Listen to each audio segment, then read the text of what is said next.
Opening lines are really important. A good opening line makes a book. A good opening line draws you into the movie. The first few sentences are vital. And our reading today is the first few sentences of the first book of the Bible. First lines can draw you in.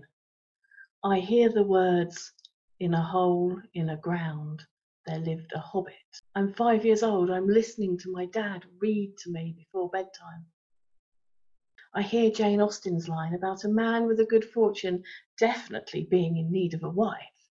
And perhaps I'm back in English literature class, or perhaps I'm having slightly unseemly thoughts about Colin Firth. Either way, it drags me in. Here are some other brilliant opening lines.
Here we are right at the start, waiting for the birth of creation.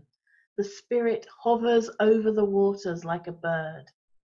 The Spirit waits to give birth to the world, and later to the Word.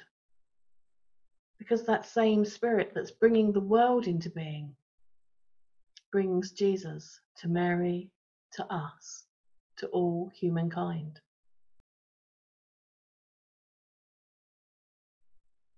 So this week's I in Spirit is inspiration, illustration. It's creativity, which doesn't begin with an I, but we'll forget that for now. The first act of God in creating the world was to bring order to chaos. The Spirit hovered over the chaos, the mess, and made all calm and beautiful and new. Think now about the Spirit that came at Pentecost. The Spirit that came to us, hovering over our mess, our chaos, those bits of our lives that we don't like to look at, those bits of our lives that are all wiggly and out of control. The Spirit hovers over that mess too. The Spirit in creation is an act of grace, and that grace is still here for us today.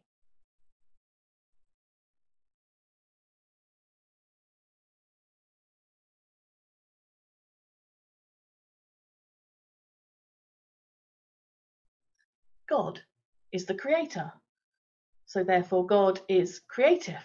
The Spirit is the spirit of creation, of creativeness.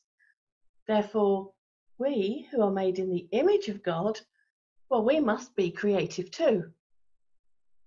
I know some of you are sitting there right now and thinking, well, actually, I'm as creative as a brick. The Spirit is there to inspire us. We were designed to create, to be creative, creators in our own right. Musicians, artists, bakers, you name it. It's all creative. Everyone can create something. Everyone is creative. When you do your tax returns, that's creation, although hopefully not too creative. Better example, when you bake a cake, that's creative. When you work out a work schedule to fit all those to-dos into your to-do list, that's creative. Everything we do, there is a spark of creativeness in. Maybe you think you are as creative as a brick. Well, my friend Jenny has something to say about that.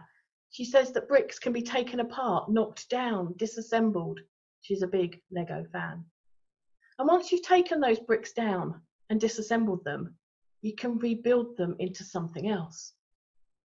Maybe it'll be something beautiful.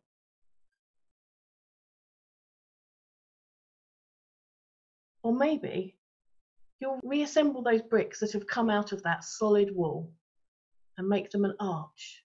No longer something that blocks you in, but something that lets you out, takes you to places you may not have seen yet. Even a brick can be extremely creative.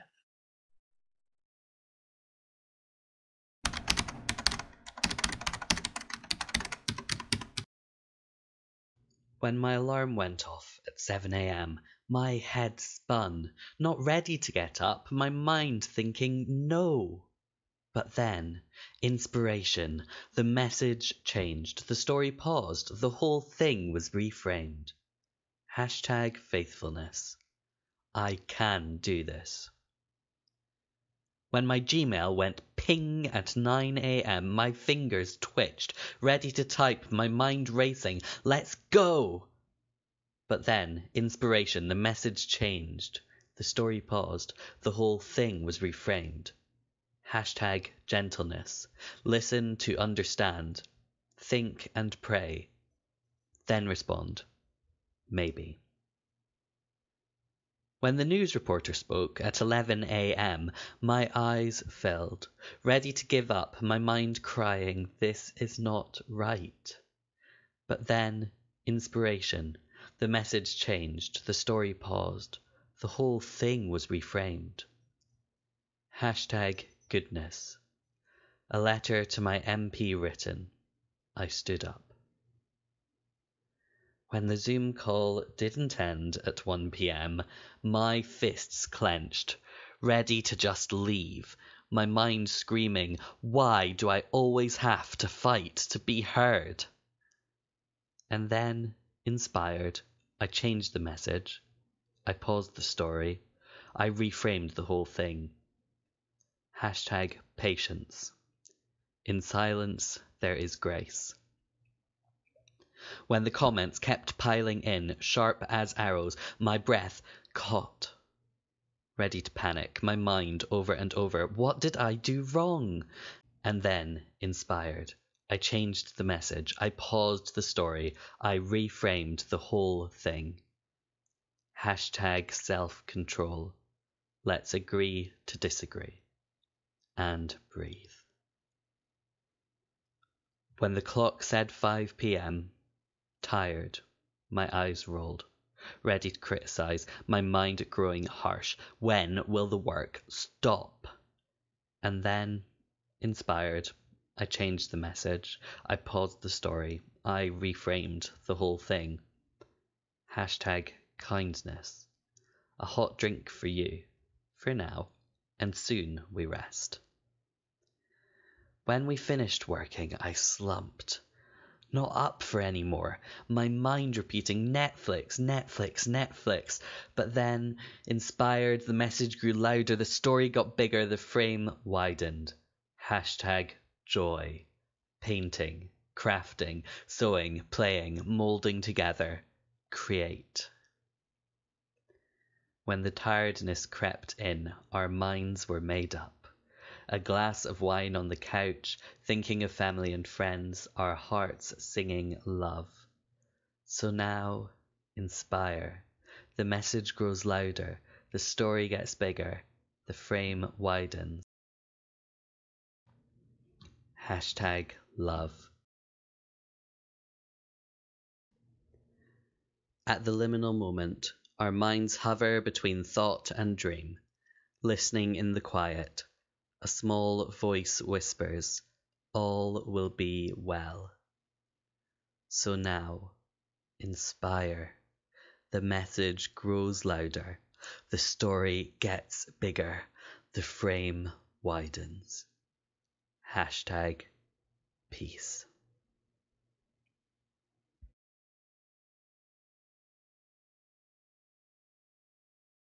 As you go through your day today, think about all the times you're being creative. When you do a little dance in the shower, that's creative. When you cut the crusts off the toast or you slice the cucumber at an angle, that's creative. When you write anything or do anything, painting, knitting, drawing. When you make your mashed potato into one of those like volcano shape. No, I don't do that either. No, we're grown-ups. It's creative. God's Spirit makes us creative. The Spirit inspires us.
Have a great week, and don't forget to show people how creative you are. Do a little dance in the queue in Sainsbury's.